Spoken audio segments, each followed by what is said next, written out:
Have you ever said the words, "God only knows," in a moment when life felt too overwhelming to understand? It sounds reverent, even spiritual. But if we pause, just for a moment, and examine why we say it, something deeper begins to unfold. Often it's less a declaration of divine sovereignty and more a quiet escape from our own responsibility. In Proverbs chapter 25, verse 2, Scripture says, "It is the glory of God to conceal a matter. To search out a matter is the glory of kings." In other words, yes, some mysteries belong to God, but He has also placed within us the dignity to search, to seek, to wrestle with truth. Yet many of us hide behind the phrase, "God only knows," not to honor His wisdom, but to avoid our own fear of action. Let me give you a simple, real-life picture. Imagine a husband whose marriage is falling apart. He sees his wife drifting away emotionally. The connection fades. And yet, instead of opening his heart, asking the hard questions, going to counseling, he says, "God only knows what's wrong with her." That sounds holy, but really, it's passivity dressed in prayer robes. The same happens in communities. Children go hungry, systems break, people cry for help, and we say, "Well, only God knows why the world's gone crazy." Do you see it? Behind that statement often lies a silent shrug of the shoulders. The Bible is full of moments where men and women asked God, listened, took action. Moses didn't say, "God only knows," and walk away. He went back to Egypt. Esther didn't say, "God only knows what will happen." She stood before the king. Jesus himself in Gethsemane faced the Father with tears, but still walked toward the cross.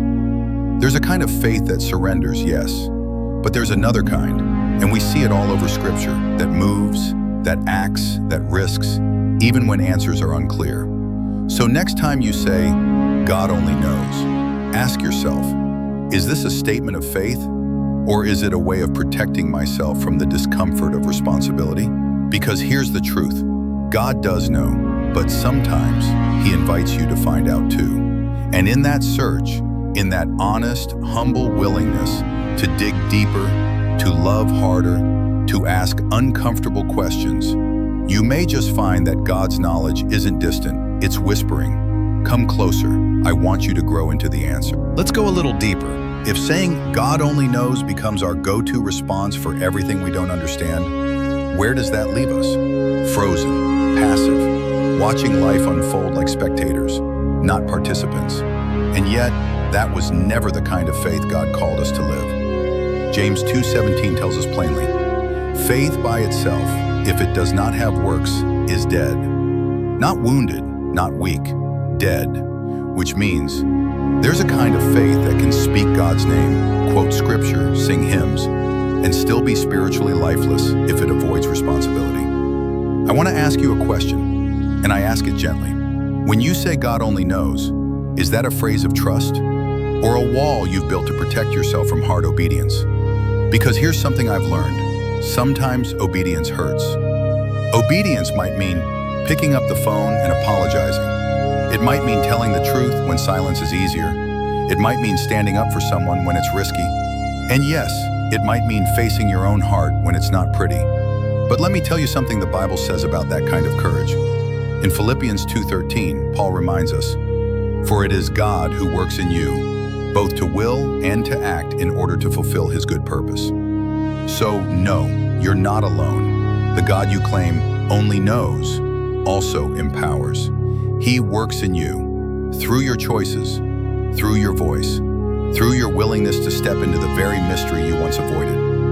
And don't get me wrong, there are things we will never understand.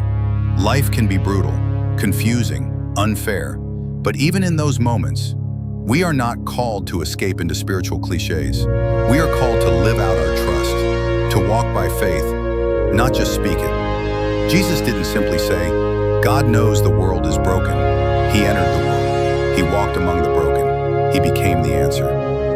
So maybe, just maybe, your story isn't supposed to be a question left hanging. Maybe it's a living testimony still being written, where you get to show the world what it means to believe boldly, move forward with grace, and take action, even when the path is foggy. Because in the end, God only knows should not be our way of stepping back, but a sacred invitation to step up. He knows, yes, but He also calls. So here we are, full circle. We started with a phrase so many of us say without thinking, God only knows. It sounds spiritual, comforting, maybe even wise. But if we're honest, sometimes we use those words like a curtain, hiding from the very truth God is inviting us to face. But what if we flip the meaning? What if, instead of letting God only knows become our excuse to step back, we allowed it to be our reason to step forward? Because here's the deeper truth. Yes, God knows. He knows the pain you carry quietly. He knows the decisions that keep you up at night. He knows the fear that hides behind your smile. He knows the weight of the responsibility you're afraid to face. But He also knows your potential, the strength He placed in you before you were born, the calling that still whispers in the background of your daily life. And He knows the impact your obedience could have on someone else's healing. Psalm 139 says, "O Lord, you have searched me and known me.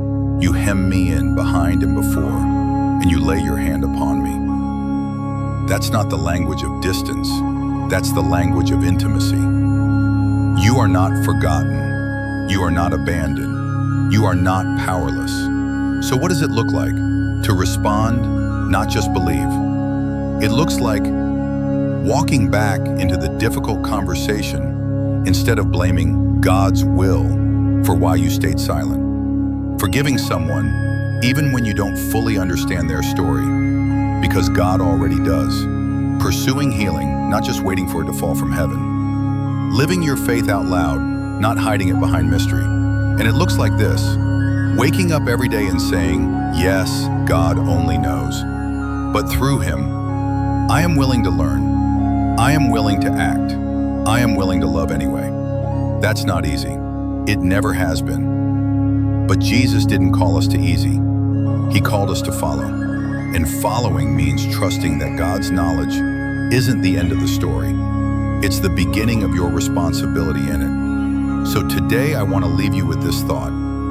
The next time you feel tempted to sigh and say, God only knows, ask yourself, what does God know about me that I haven't yet dared to believe? And then take one brave step, one honest word, one small act of faith, because that might just be the beginning of a miracle. Thank you for spending this time here on the Insight Nexus Mindspace. May you find courage, not just in what God knows, but in what He calls you to become.